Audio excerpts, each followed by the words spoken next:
বিগত 2 বছর পরে আবারও নিজের পুরো পরিবারের মুখোমুখি হয়ে নিজেই সারপ্রাইজ হয়ে গেল শ্যামলী। তো বিস্তারিত জানতে হলে ভিডিওতে লাইক দিয়ে পুরো ভিডিওটি দেখতে থাকুন। কোন গোপনে মন বেশিছে সিরিয়ালের গল্পের শুরুতেই থাকছে চন্দ্রাশিস এবং শ্যামলীর হানিমুনের কথা শুনে অনিকেত ও ধ্রুব মিলে প্ল্যান শুরু করে দেয় এবং সেখানে মিত্তির বাড়ি এবং জোড়াবাড়ি একজোট হয়ে যায় আর তারা সবাই মিলেই সেখানে যাবে।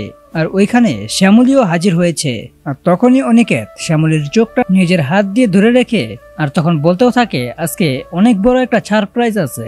আর ঠিক তখনই জোড়াবাড়ি এবং মিত্তির বাড়ির সকল পরিবারের লোকজনদের সামনে শ্যামলীর চোখটা খুলে দেয়। আর শ্যামলী তো এটা দেখে আনন্দে আত্মহারা হয়ে যায় যে বিগত 2 বছর পর আবারও নতুন করে 2 পরিবারকে একসাথে দেখলাম। তো আপনাদের কেমন লেগেছে তা কমেন্টে লিখে যান। আর এরকম নিত্য নতুন সিরিয়ালের আপডেট পেতে এখনই চ্যানেলটা সাবস্ক্রাইব করুন